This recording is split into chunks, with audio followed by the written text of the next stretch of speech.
정수가, 이혼하자. 저녁 밥상을 차리고 있었어요. 30년을 같이 살았는데 그 말이 반찬 놓는 것보다 가벼웠습니다. 너 같은 여자는 어디 가도 못 써먹어. 고마운 줄 알아.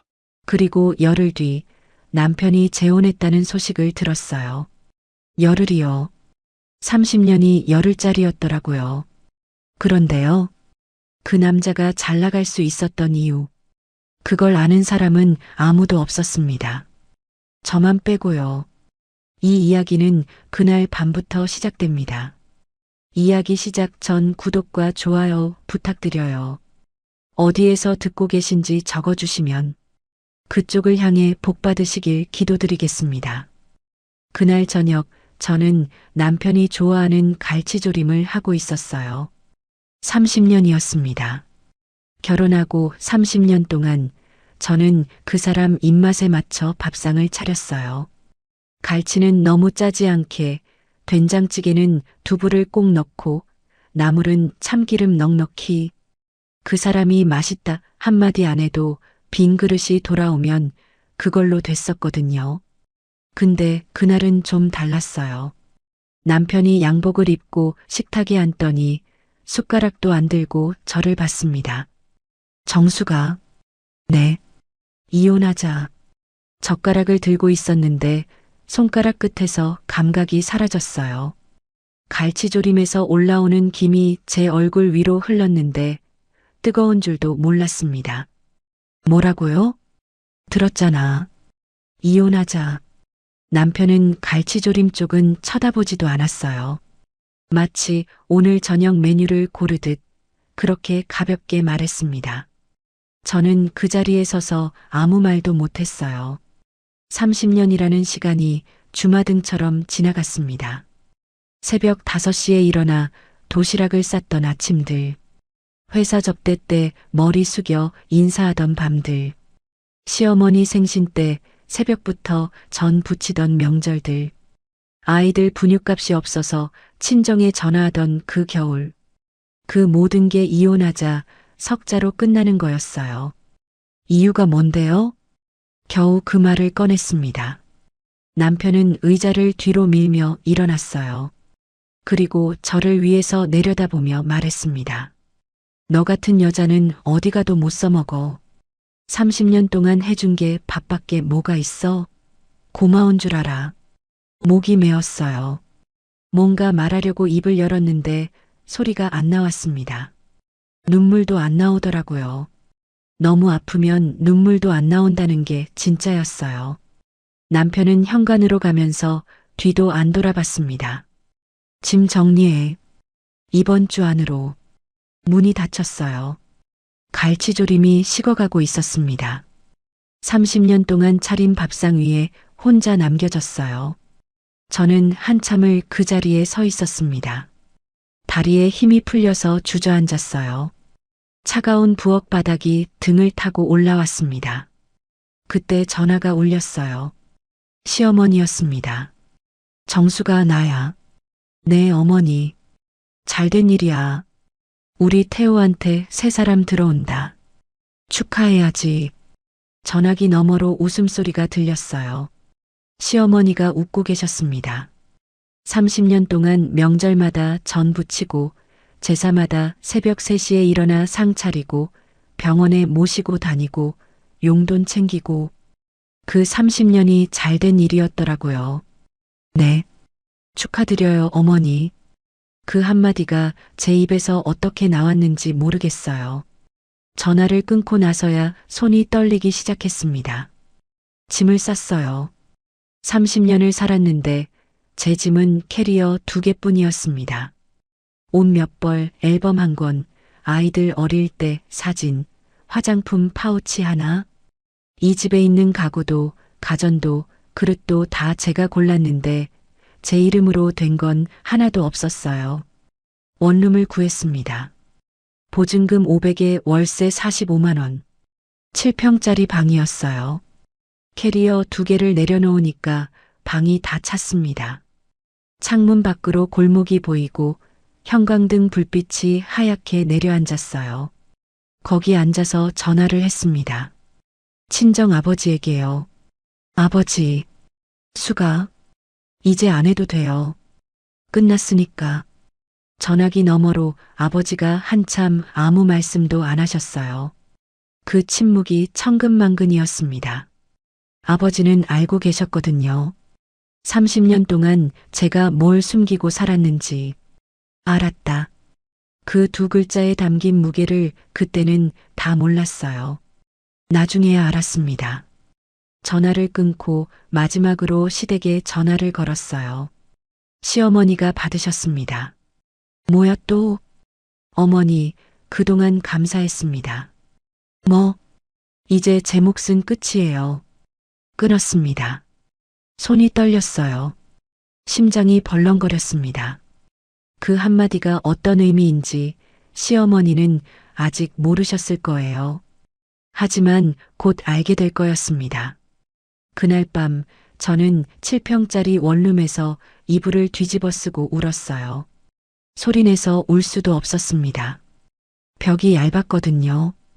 이불 속에서 입을 틀어막고 30년치를 삼켰습니다. 52년을 살았는데 제 이름으로 된 게 아무것도 없었어요. 이혼하고 열흘 만에 새 여자가 들어왔다고 했죠. 저는 그 소식을 딸 수진이한테 들었어요. 수진이가 전화해서 아무렇지 않은 척 말하더라고요. 엄마 아빠 재혼한다. 미란이라는 사람이래. 그래. 엄마 괜찮아? 응. 괜찮아. 괜찮지 않았습니다. 근데 괜찮다고 말하는 게 30년간의 습관이었어요. 전화를 끊고 라면을 끓였습니다. 7평짜리 원룸에서 혼자 라면을 먹었어요. 국물이 짰는데 눈물이 섞인 건지 소금을 많이 넣은 건지 모르겠었습니다. 그 시각 시댁은 잔치 분위기였더라고요. 나중에 수진이한테 들었어요. 미란이라는 여자가 시댁에 처음 왔을 때 시어머니가 두 팔 벌려 맞이하셨대요. 어머, 우리 미란이. 얼굴이 이렇게 예뻤어? 태우가 복이 있구나. 어머님, 잘 부탁드려요. 그럼. 전에 그녀는 뭐 하나 제대로 못했어. 우리 미란이가 훨씬 낫지. 그년 30년 동안 새벽 3시에 일어나 제사상 차린 며느리가 그년이었더라고요.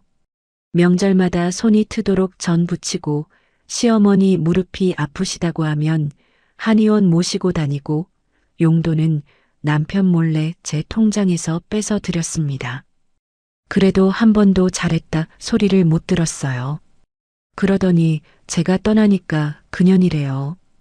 코끝이 찡했습니다. 근데 울지는 않았어요.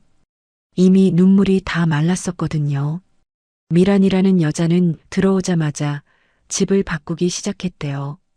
거실 소파를 새 걸로 바꿨어요. 제가 5년 전에 남편이랑 같이 고른 소파였습니다. 커튼도 바꾸고 식기도 바꾸고 제가 10년 넘게 키우던 화분도 버렸더라고요. 그 화분은 수진이가 초등학교 때 가져온 거였어요. 아이가 학교에서 씨앗을 심어왔는데 싹이 나서 분갈이를 하고 거기서 또 자라서 거실 창가에 놓았습니다. 10년을 키웠어요. 그걸 쓰레기통에 버렸대요. 수진이가 전화로 그 얘기를 하면서 울었어요. 엄마, 그 화분 내가 가져온 건데. 알아. 왜 아무 말도 안 해? 할 말이 없어서. 진짜로 할 말이 없었습니다. 이미 제 자리가 아니었으니까요. 그런데 그 즈음부터 이상한 일이 벌어지기 시작했어요. 남편한테 전화가 왔습니다. 이혼하고 처음이었어요. 정수가 혹시 한양물산 이 사장 연락처 알아? 왜요? 갑자기 연락이 안 돼. 거래 끊겠다고 하더라고. 심장이 덜컥 내려앉았습니다. 한양물산. 그 거래처는 친정 아버지가 소개해 주신 곳이었어요. 결혼 초 남편이 처음 사업을 시작했을 때 거래처가 하나도 없었습니다. 아버지가 본인 인맥을 동원해서 하나하나 연결해 주셨어요. 한양물산, 대경유통, 삼화건설. 남편 사업의 핵심 거래처 새 곳이 전부 아버지 라인이었습니다.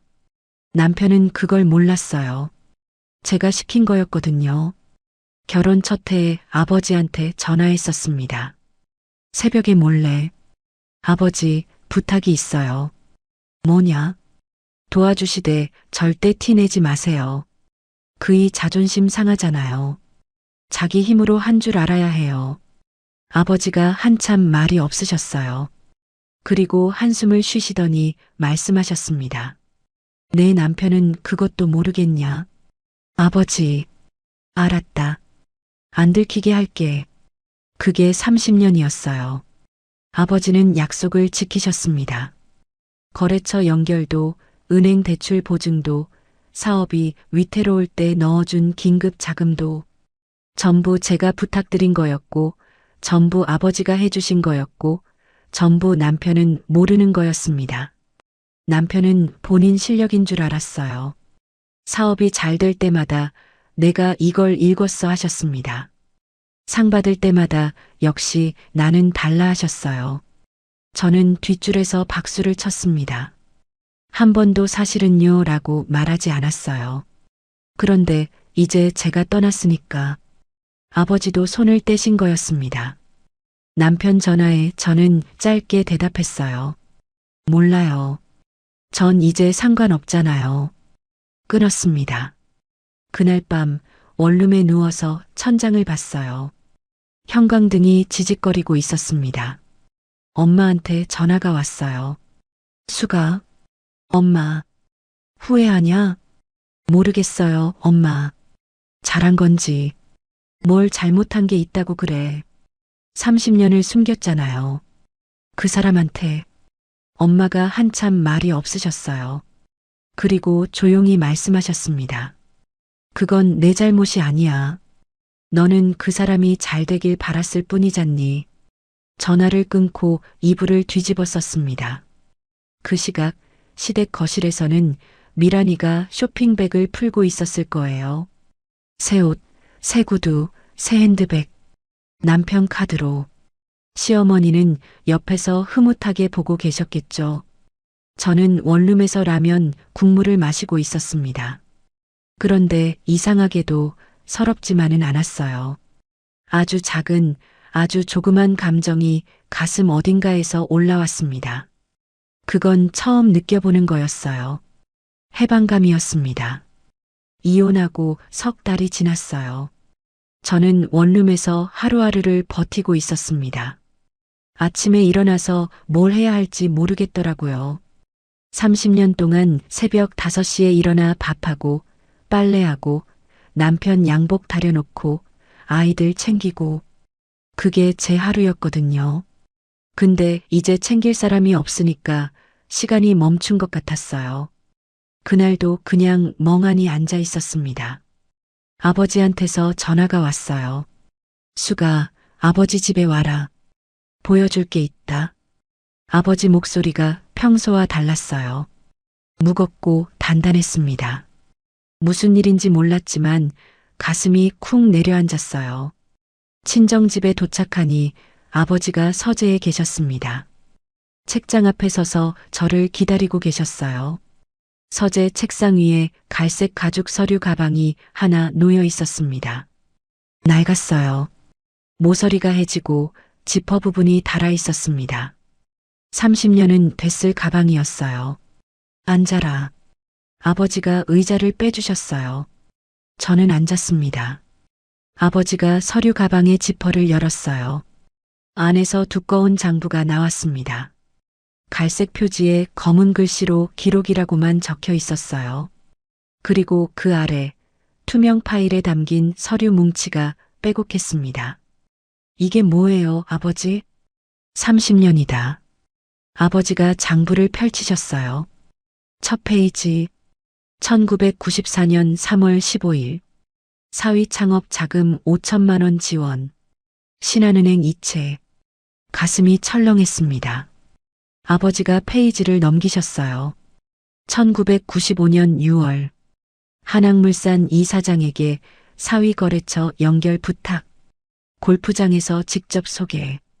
1997년 11월, IMF 긴급 자금 3천만 원 투입. 사위 부도 직전. 1998년 2월. 배경 유통 박 전무 연결. 납품 계약 성사. 2001년 5월. 사위 공장 확장 시 은행 대출 보증 2억. 2003년 9월. 삼화건설 입찰 참여 시 인맥동원. 낙찰. 한 장 한 장 넘길 때마다 손이 떨렸습니다. 2007년, 2010년, 2014년, 2018년, 2022년. 끊기지 않았어요.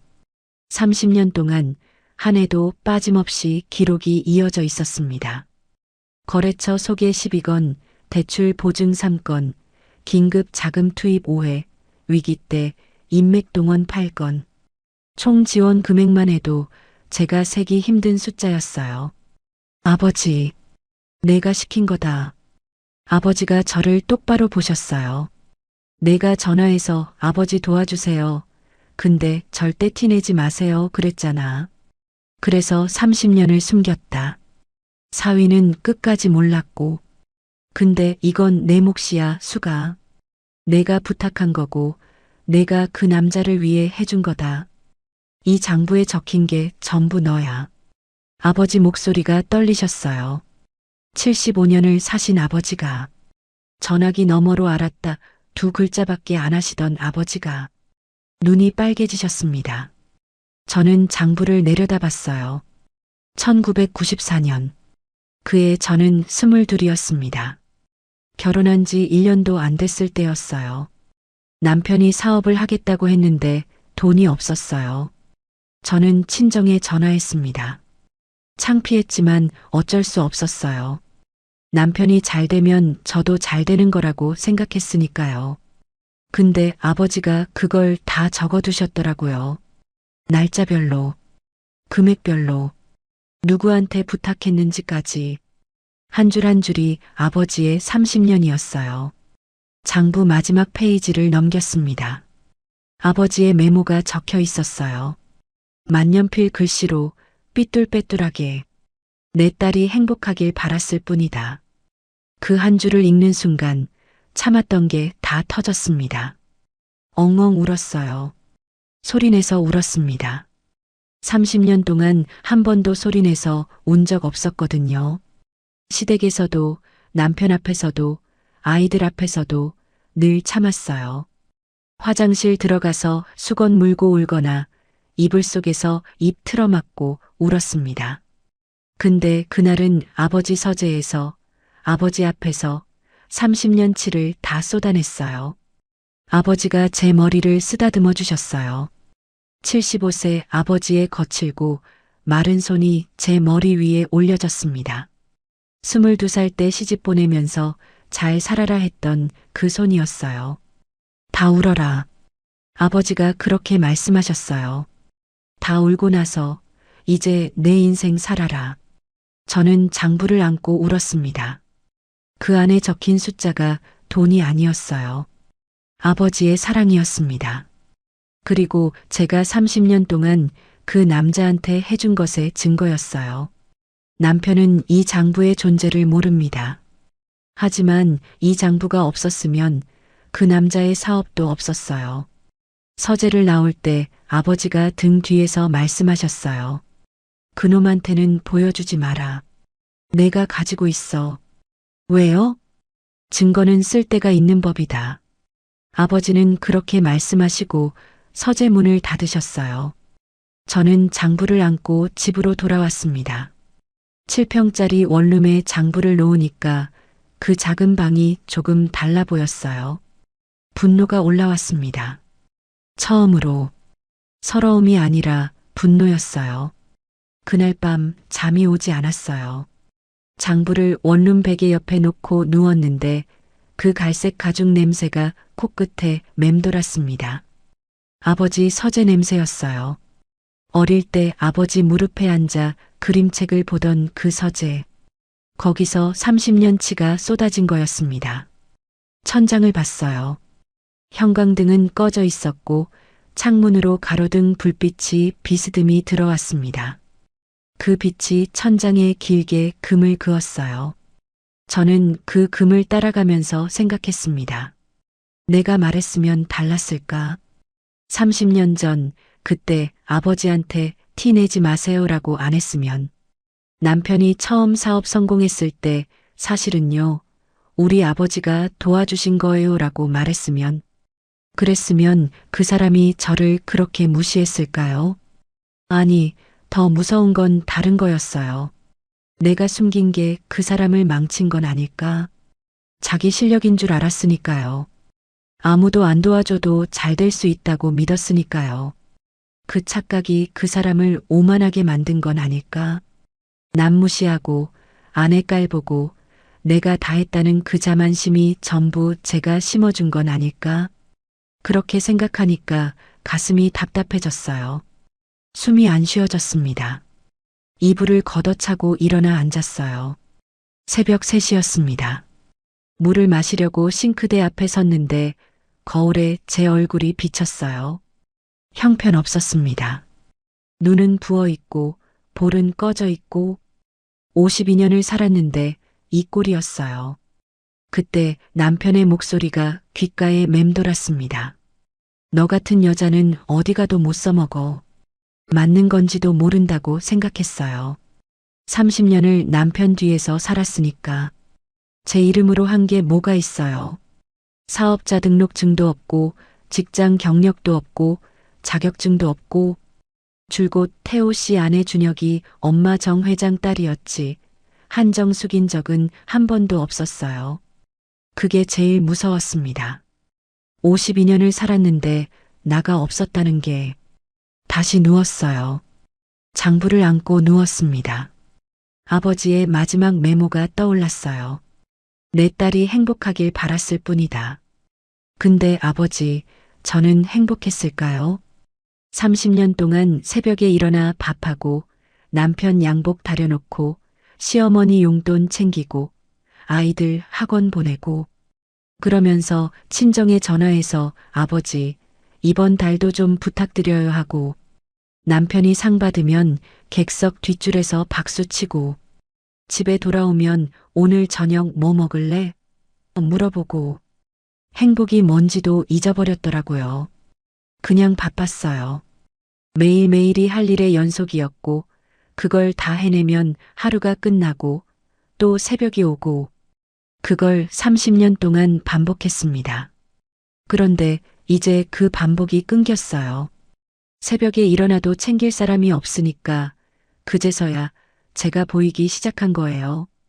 텅 비어 있었습니다. 안에 아무것도 없었어요.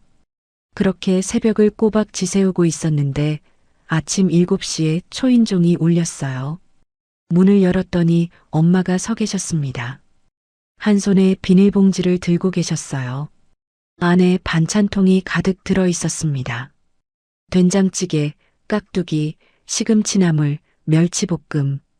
제가 어릴 때부터 좋아하던 엄마 반찬이었어요. 엄마, 왜 이 시간에 밥 안 먹고 있을 거 아냐? 엄마가 원룸에 들어오시더니 한숨을 쉬셨어요. 7평짜리 방, 이삿짐 박스, 접이식 탁자, 라면 봉지. 그걸 다 보시고도 아무 말씀 안 하셨어요. 그냥 싱크대 앞에 서서 밥을 짓기 시작하셨습니다. 저는 침대에 앉아서 엄마 등을 봤어요. 72세 엄마의 등이 예전보다 많이 굽어 있었습니다. 코끝이 찡했어요. 밥이 됐어요. 엄마가 접이식 탁자 위에 밥과 반찬을 놓으셨습니다. 하얀 밥 위에 김치를 올려주셨어요. 어릴 때처럼 먹어. 저는 숟가락을 들었습니다. 밥을 한술 떴는데 목이 메어서 넘어가지가 않았어요. 엄마, 응? 나 잘못한 거 아니야? 뭘? 30년을 숨겼잖아. 그 사람한테 숟가락을 내려놓았습니다. 내가 말했으면 그 사람이 달라졌을까? 숨겨준 게 그 사람을 망친 건 아닐까? 착하게 살려고 한 건데 그게 결국 독이 된 거 아닌가? 엄마가 저를 보셨어요. 그리고 제 손을 잡으셨습니다. 엄마 손이 따뜻했어요. 주름지고 마디가 굵고 검버섯이 있는 72세의 손. 근데 그 손이 제일 따뜻했습니다. 수가, 네, 내 잘못이 아니야. 엄마 눈이 붉어지셨어요.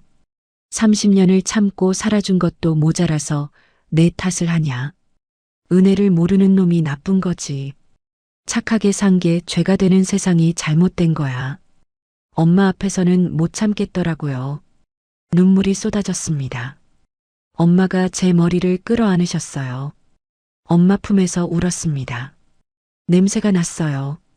된장찌개 냄새, 빨래 비누 냄새, 어릴 때 엄마 냄새. 그 냄새 속에서 30년이 녹아내렸습니다. 한참을 울고 나니까 아침 햇빛이 창문으로 들어오고 있었어요. 엄마가 가시고 나서 저는 세수를 했습니다. 거울 앞에 섰어요. 아까 새벽에 본 그 얼굴이 아직 거기 있었습니다. 부은 눈, 꺼진 볼. 근데 한 가지가 달랐어요. 눈빛이 달라져 있었습니다. 창문을 활짝 열었어요. 찬바람이 들어왔습니다. 깊이 숨을 들이마셨어요. 오랫동안 이렇게 깊이 숨을 쉰 적이 없었습니다. 이제 나를 위해 살자. 소리내서 말했어요. 생전 처음으로. 창문을 연 그 아침부터 뭔가가 달라졌어요. 아버지한테 전화를 했습니다. 아버지, 저 가게 하나 해보려고요. 뭔 가게? 반찬 가게요. 제가 할 수 있는 게 그거밖에 없잖아요. 30년 동안 밥만 했으니까. 전화기 너머로 아버지가 웃으셨어요. 처음 들어보는 웃음이었습니다. 기뻐서 웃으시는 게 아니라 안심이 되셔서 웃으시는 거였어요. 좋다. 아버지가 도와줄게. 아니요, 이번엔 아니에요. 뭐? 이번엔 제 힘으로 해볼 거예요. 대신 노하우만 좀 알려주세요. 장사하는 법. 아버지가 한참 말이 없으셨어요. 그리고 낮은 목소리로 말씀하셨습니다. 그래, 알려줄게. 아버지는 약속을 지키셨어요. 돈은 안 주시고 대신 매일 전화로 가르쳐 주셨습니다. 가게 입지 보는 법, 원가 계산하는 법, 새벽 시장 다니는 요령. 아버지가 젊었을 때 맨손으로 사업 시작하셨던 그 경험을 전부 풀어주셨어요. 저는 메모장에 빼곡히 적었습니다. 52살에 처음으로 공부를 하는 기분이었어요. 한 달이 걸렸습니다. 퇴직금과 이혼 위자료를 모아서 작은 가게를 구했어요. 지하철역에서 5분 거리, 10평짜리 점포, 보증금 1천에 월세 80만 원. 남들이 보면 초라했겠지만 제한테는 성이었습니다. 가게를 빚으라고 벽에 페인트를 칠하고 중고 냉장 진열장을 들여놓았어요. 손이 페인트로 범벅이 됐는데 웃음이 나왔습니다.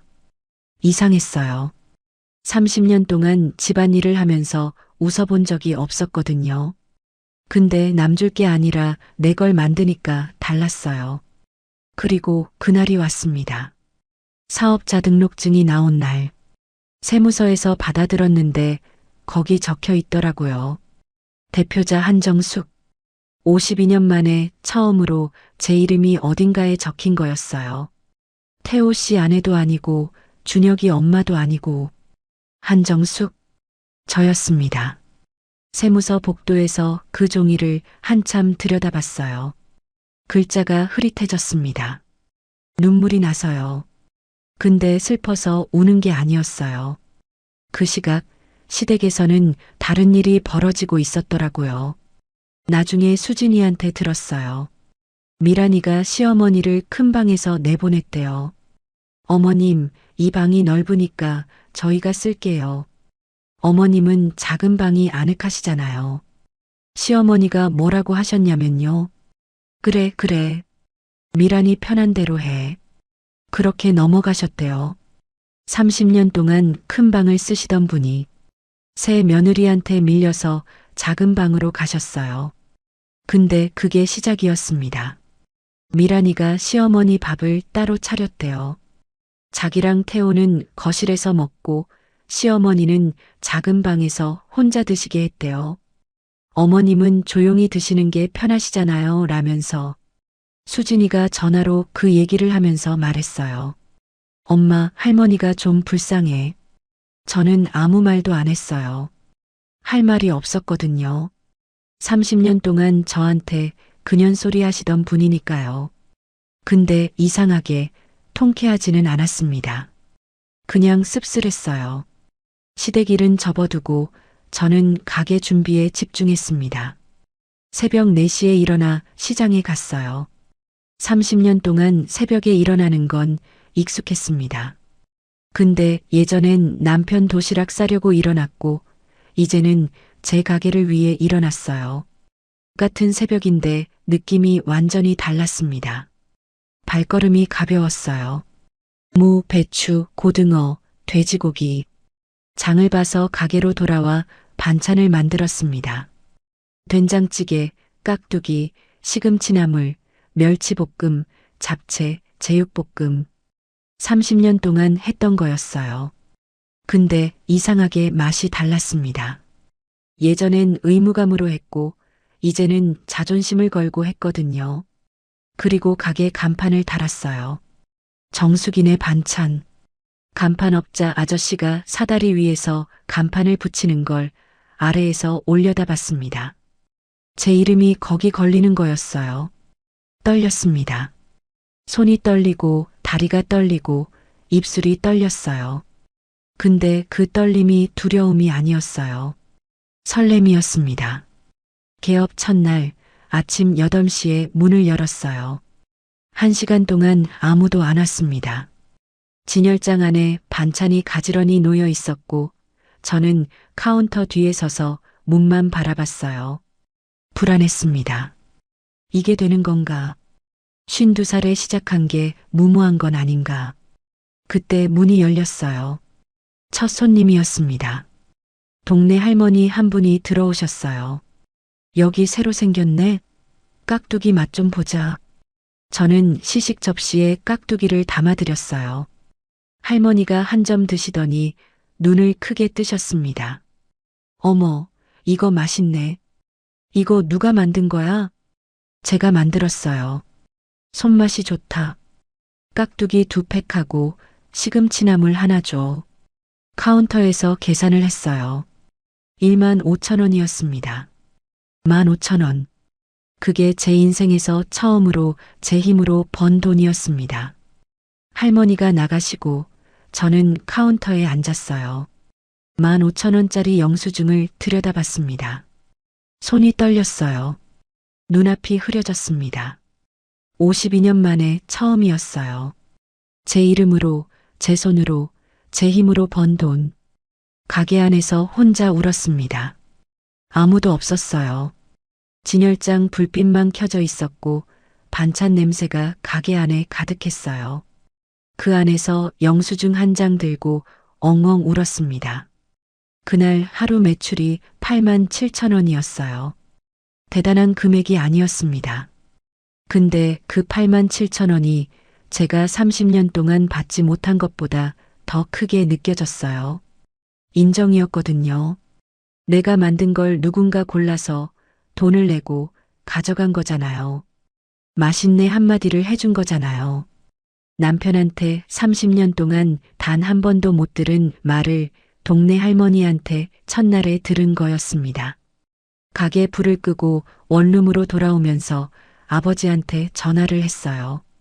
아버지, 오늘 첫 매출 87,000원이요. 잘했다. 아버지가 그 2글자를 하셨어요. 잘했다. 짧았지만 목소리가 떨리셨습니다. 그날 밤 저는 오랜만에 깊이 잠들었어요. 사업자 등록증을 벽에 붙여놓고 영수증을 베개 옆에 놓고 장부 옆에 영수증이 나란히 있었습니다. 30년의 기록 옆에 제 첫날의 기록이 놓인 거였어요. 가게를 연 지 넉 달이 지났어요. 단골이 생기기 시작했습니다. 아파트 단지 주민들이 하나둘 오시더니 입소문이 났어요. 정숙이네 깍두기 맛있어. 거기 시금치나물은 우리 엄마 것 같아. 그 말이 돌면서 오후엔 줄이 서는 날도 생겼어요. 매출이 조금씩 올랐습니다. 하루 10만 원, 15만 원, 좋은 날은 20만 원. 대단한 돈은 아니었어요. 근데 매일 밤 정산할 때마다 가슴이 뜨거워졌습니다. 전부 제 손으로 번 거였으니까요. 원룸에서 보증금 있는 작은 투룸으로 이사했어요. 창문이 2개였습니다. 햇빛이 양쪽으로 들어왔어요. 그것만으로도 세상이 달라진 기분이었습니다. 저는 괜찮아지고 있었어요. 근데 시댁은 무너지고 있었습니다. 이혼하고 8개월째였어요. 수진이한테 전화가 왔습니다. 목소리가 떨리더라고요. 엄마, 아빠 회사 부도 났어. 뭐?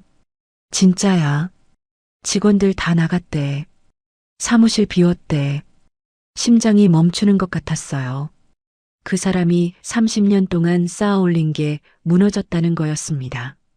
아니, 정확히 말하면 제가 30년 동안 밑에서 받쳐준 게 빠지니까 무너진 거였어요. 근데 그 다음 수진이가 한 말이 진짜 충격이었습니다. 새엄마가 나갔어. 나갔다고? 응. 짐 다 싸서 오늘 아침에 미란이가 도망친 거였어요. 나중에 준혁이한테 자세한 얘기를 들었습니다. 그날 아침 미란이가 거실에 캐리어 3개를 끌고 나왔대요. 브랜드 옷, 명품 가방, 보석함. 결혼 후 8개월 동안 남편 카드로 산 것들이었어요. 태호가 물었대요. 지금 뭐 하는 거야? 미란이가 현관에서 구두를 신으면서 말했대요. 여보, 솔직히 말할게요. 당신 돈 없으면 나 여기 있을 이유 없어요. 뭐라고? 무슨 말인지 알잖아요. 사업 망했는데 내가 뭐하러 여기 있어요? 나도 내 인생 살아야지. 미란아, 잠깐만. 다시 시작할 수 있어. 조금만 기다려. 기다려? 8개월을 기다렸잖아요. 처음엔 좀 어렵다더니 점점 더 어려워지잖아. 전 이런 데서 살 사람이 아니에요. 문이 닫혔대요. 태호가 빈 거실에 혼자 서 있었대요. 소파만 덩그러니 있었다고 합니다. 미란이가 바꾼 그 새 하얀 소파. 그런데 진짜 이야기는 그 다음이었어요. 미란이가 나간 뒤 시어머니가 큰 방에서 나오셨대요. 작은 방에 계시다가 소란을 듣고 나오신 거였어요. 거실을 둘러보셨대요. 텅 빈 신발장, 화장대 위가 싹 비워진 안방, 캐리어 바퀴 자국이 남은 복도, 그리고 아들을 보셨대요. 태호야. 엄마, 지금 나한테 아무 말도 하지 마. 태호가 소파에 주저앉으면서 말했대요. 시어머니가 거실 한가운데 서서 아들을 내려다보셨대요. 아들이 무너진 걸 처음 본 거였을 거예요. 시어머니가 부엌으로 가셨대요. 냉장고를 열었는데 텅 비어 있었대요. 미란이가 살림을 안 했거든요. 밥을 안 했어요. 시어머니 드실 것도 따로 안 챙겼고 냉장고엔 배달 음식 남은 것만 있었대요. 시어머니가 냉장고 앞에서 중얼거리셨대요. 수기가 있을 때는 이렇지 않았는데. 준혁이가 그 장면을 봤대요. 할머니가 빈 냉장고 앞에서 혼잣말을 하는 걸. 그 말이 준혁이한테도 박혔던 거예요. 그로부터 며칠 뒤 준혁이가 아버지 서재를 정리하다가 뭔가를 발견했어요. 서랍 속에 서류 뭉치가 있었대요. 사업 관련 문서들이었는데 거기서 이상한 걸 봤대요. 대출 보증서, 보증인 이름에 정우호이라고 적혀 있었대요. 외할아버지 성함이었어요. 준혁이가 수진이한테 전화했대요. 수진아, 이거 봐봐. 아빠 대출 보증인이 외할아버지야. 뭐? 왜? 나도 몰라. 근데 이거 하나가 아니야. 여러 건이야. 서류를 더 뒤졌대요. 거래처 속에서 납품 계약서, 입찰 참여 서류, 곳곳에 외할아버지의 이름이나 외할아버지와 연결된 사람들의 이름이 적혀 있었대요. 준혁이가 저한테 전화를 했어요. 엄마. 응, 준혁아. 엄마 아빠 사업에 외할아버지가 관여하셨어? 심장이 멈추는 것 같았어요. 뭔 소리야? 서류에 외할아버지 이름이 있어. 대출 보증이랑 거래처 소개서에. 이게 뭐야, 엄마? 저는 한참을 아무 말도 못했어요. 전화기를 쥔 손이 떨렸습니다. 30년 동안 숨긴 게 들킬 뻔한 순간이었어요. 엄마, 준혁아, 나중에 얘기하자. 엄마, 대답해.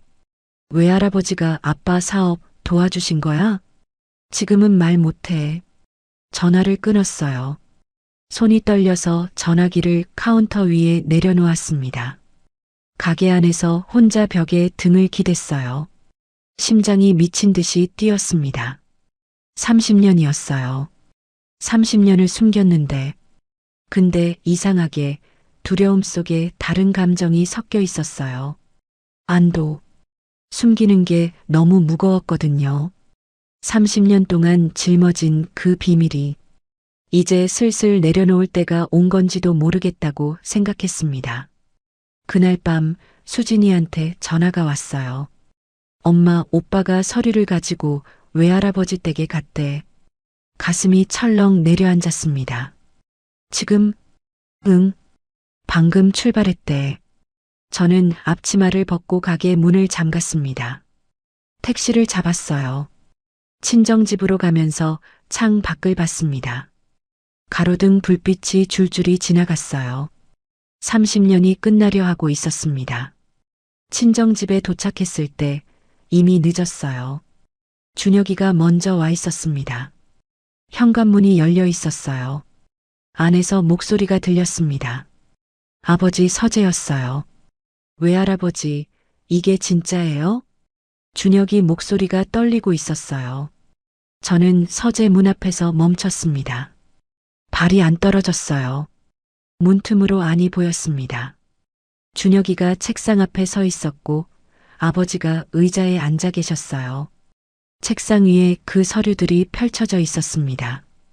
그리고 아버지 서류 가방 옆에 그 갈색 장부가 놓여 있었어요. 아버지가 장부를 펼치셨어요. 그래, 전부 사실이다. 이 대출 보증도, 거래처 소개도, 긴급 자금도 전부요? 30년이다. 빠진 해가 없어. 준혁이가 장부를 받아들었어요. 한 장씩 넘겼습니다. 제가 그랬던 것처럼 1994년부터 2024년까지 30년치를 이걸 왜 숨기신 거예요? 아버지가 대답하시기 전에 제가 문을 열었어요. 준혁이가 돌아봤습니다. 장부를 든 채로 아이의 눈이 빨갛게 충혈되어 있었어요. 엄마, 준혁아, 이거 엄마가 시킨 거야? 가슴이 쿵 내려앉았어요. 대답해야 했습니다.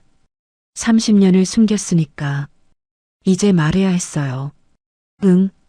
그 한 글자가 세상에서 제일 무거웠습니다. 결혼 첫 해에 아버지한테 부탁했어. 도와주시되 절대 티내지 마시라고. 내 아빠 자존심 상하니까. 자기 힘으로 한 줄 알아야 된다고. 준혁이가 장부를 내려놓았어요. 그러니까 아빠 사업이 잘 된 게 전부는 아니야. 내 아빠도 열심히 했어. 근데 밑에서 받쳐준 게 있었던 거지. 거래처 연결, 대출 보증, 위기 때 자금. 그걸 전부 외할아버지가 해주셨어. 내가 부탁드려서. 30년을요? 응, 30년을. 준혁이의 얼굴이 일그러졌어요. 이 아이가 우는 걸 본 적이 없었습니다. 초등학교 졸업식 때도 대학 떨어졌을 때도 안 울던 아이가 장부를 잡은 손이 파르르 떨리더니 무릎이 꺾였어요. 준혁아, 왜 그래? 준혁이가 무릎을 꿇었습니다. 가게에서도 집에서도 아닌 외할아버지 서재 한가운데서 28살 먹은 아들이 어머니 앞에 무릎을 꿇었어요. 엄마, 미안해. 아빠가 엄마한테 어디 가도 못 써먹는다고 했을 때 나 아무 말도 안 했어. 새엄마 들어왔을 때도 엄마 짐 쌀 때도 나 아무것도 안 했어. 준혁아, 일어나. 30년을 그렇게 해주셨는데, 아빠한테, 우리한테, 할머니한테 30년 동안 숨기면서까지. 근데 아무도 몰랐어. 준혁이가 바닥에 이마를 대었어요. 엄마가 이 집의 전부였어. 아빠가 아니라 엄마가. 그 말을 듣는 순간 다리에 힘이 풀렸습니다. 저도 주저앉았어요. 아들 앞에서, 아버지 앞에서. 아버지가 고개를 돌리셨어요. 안경을 벗고 눈을 닫고 계셨습니다. 준혁이를 안았어요.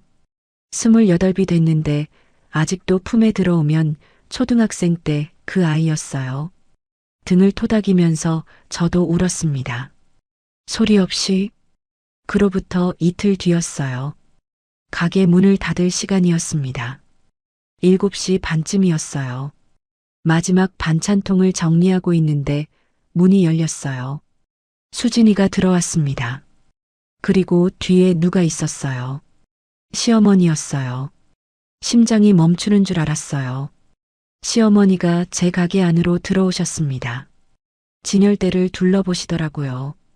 깍두기, 시금치나물, 멸치볶음, 잡채. 하나하나 보시더니 고개를 숙이셨어요. 어머니, 왜 오셔? 정수가. 시어머니가 제 이름을 부르셨어요.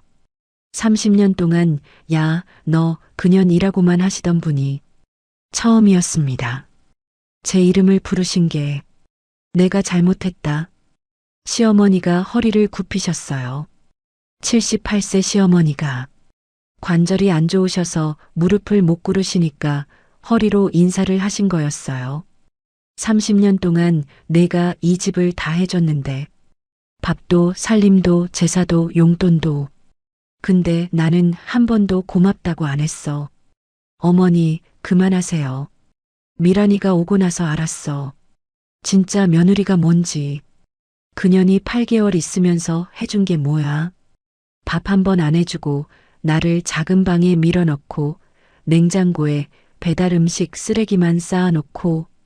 시어머니 목소리가 떨리셨어요. 내가 있을 때는 냉장고가 항상 꽉 차 있었어. 새벽에 일어나면 된장찌개 냄새가 났어. 명절 때 전 부치는 냄새가 집안에 가득했어. 그게 다 너였는데. 시어머니가 눈물을 흘리셨어요. 저는 그 모습을 처음 봤습니다. 30년 동안 시어머니가 우시는 걸 한 번도 본 적 없었거든요. 미안하다, 정수가. 내가 늦었어. 가게 안이 조용했어요. 진열대 냉장 소리만 윙윙거렸습니다. 수진이가 문 앞에서 울고 있었어요. 저는 앞치마로 손을 닦고 시어머니 앞으로 갔습니다. 어머니, 허리 피세요. 저도 원망은 했어요. 30년 동안 한 번도 인정 못 받았으니까. 근데 이제 됐어요. 시어머니가 고개를 드셨어요. 눈이 빨갛게 부어 계셨습니다. 앞으로 가끔 오세요. 깍두기 싸드릴게요. 어머니 입맛은 제가 알아요. 시어머니가 제 손을 잡으셨어요. 마른 손이었습니다. 뼈만 남은 것 같은 78세의 손. 그 손이 제 손을 꽉 쥐었어요. 일주일 뒤 가게 문 닫을 때 또 누가 왔어요. 태호였습니다. 양복이 아니었어요. 낡은 점퍼에 운동화. 얼굴이 말이 아니었습니다. 볼이 꺼지고 눈밑이 거먹고 8개월 만에 10년은 늙어 보였어요. 저를 보더니 한참을 말을 못하다가 겨우 입을 열었습니다. 정수가, 다시 시작하자. 가슴이 먹먹했어요. 30년을 같이 산 사람이었으니까요. 이 사람이 무너진 걸 보니까 아프긴 아팠어요. 근데 아까 시어머니를 안아드렸을 때와는 달랐습니다. 슬프지 않았어요. 나 아무것도 안 남았어. 사업도 미란이도 집도 다 없어졌어. 너밖에 없어. 내가 없으면 나 아무것도 못해. 그 말을 듣는데 30년 전 아버지한테 새벽에 전화하던 그 순간이 떠올랐어요. 아버지, 도와주시되 절대 티 내지 마세요. 자기 힘으로 한 줄 알아야 해요. 30년 전 저는 이 사람이 무너질까봐 숨겨줬어요. 이 사람의 자존심이 다칠까봐, 이 사람이 상처받을까봐. 근데 돌아온 건 어디 가도 못 써먹어였습니다. 태호 씨, 저는 앞치마를 벗지 않았어요. 제 가게에서, 제 자리에서 말했습니다. 저는 이제 제 인생 살 거예요. 정수가 30년 동안 숨겨준 건 후회 안 해요. 그때는 그게 사랑이라고 생각했으니까. 근데 이제는 숨지 않을 거예요. 제 이름으로 살 거예요.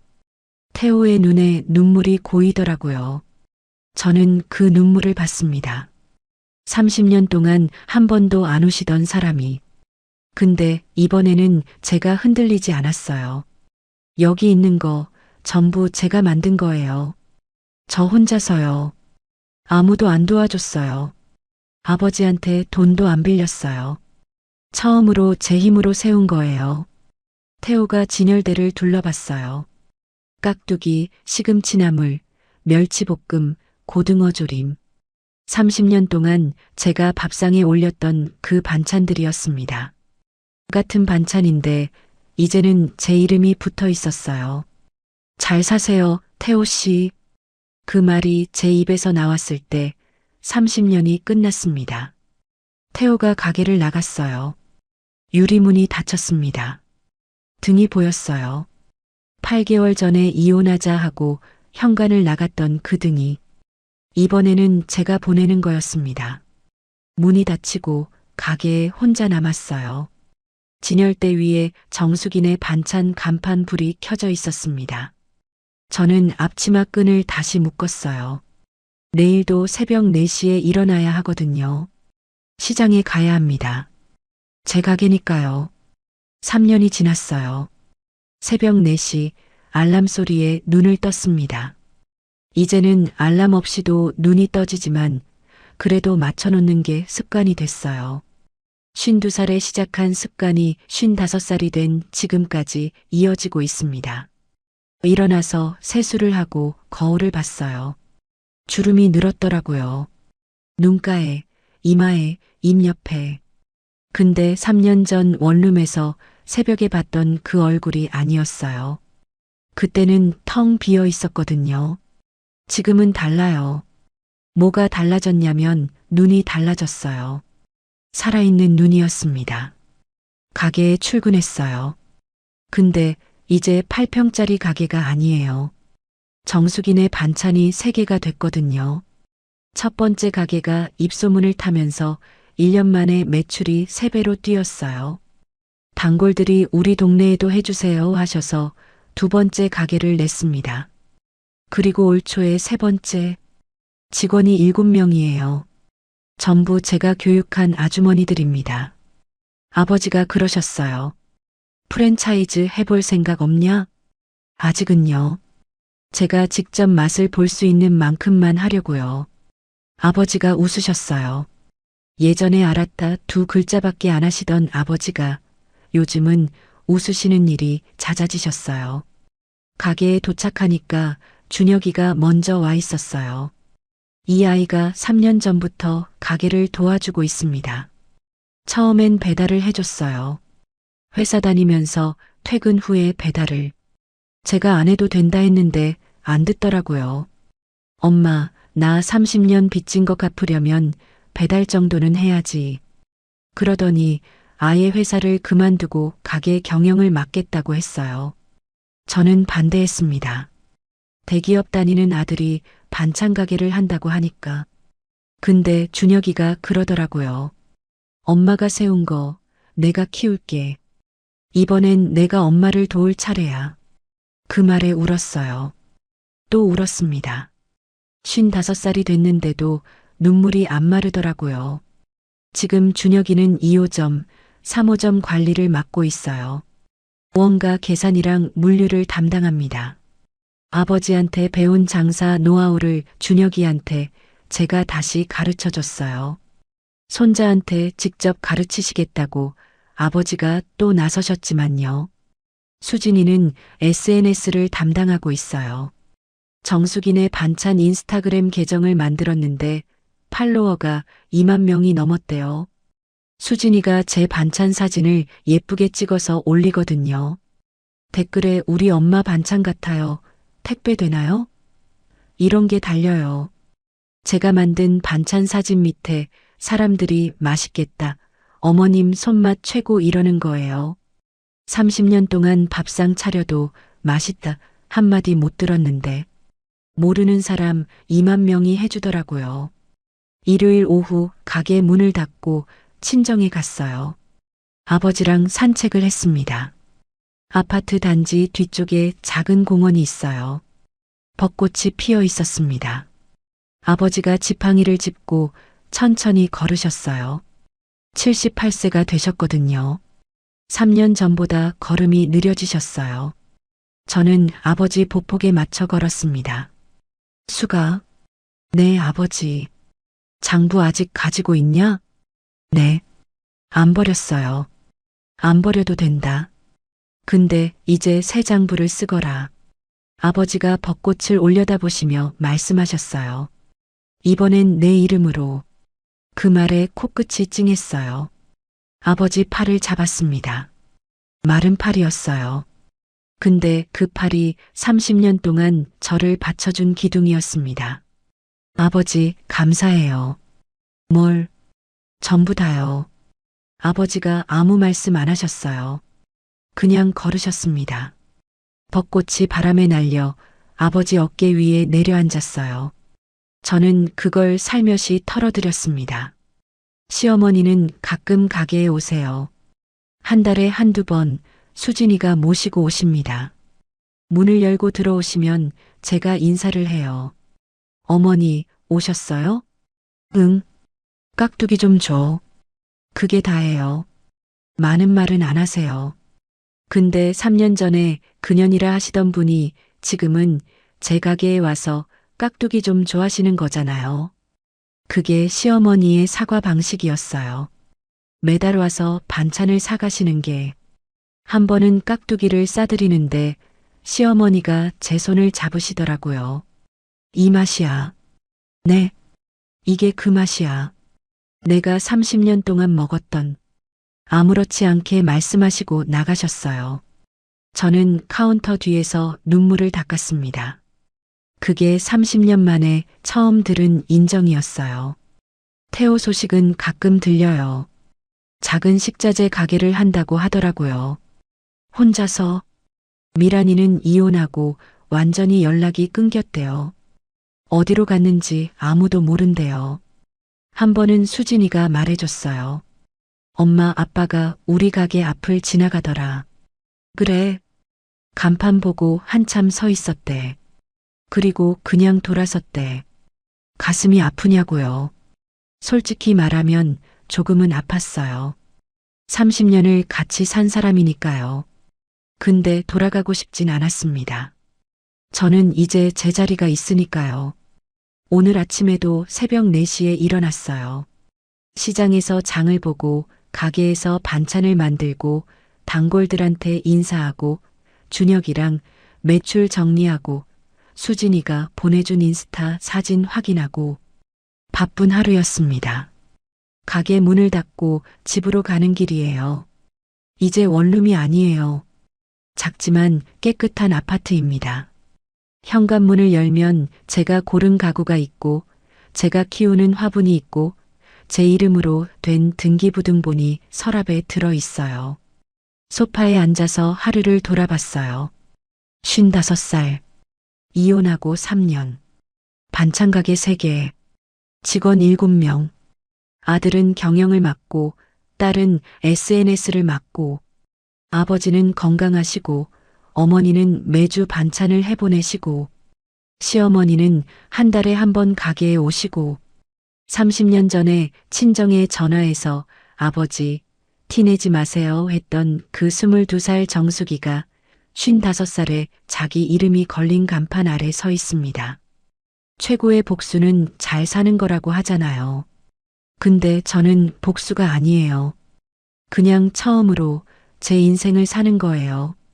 사업자 등록증에 적힌 이름, 간판에 걸린 이름, 영수증에 찍힌 이름. 전부 한정숙이에요. 52년 만에 찾은 제 이름이에요. 늦었다고요? 아니요. 늦지 않았어요.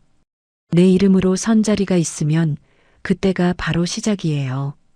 여러분도요. 늦은 거 아닙니다. 지금 시작하세요.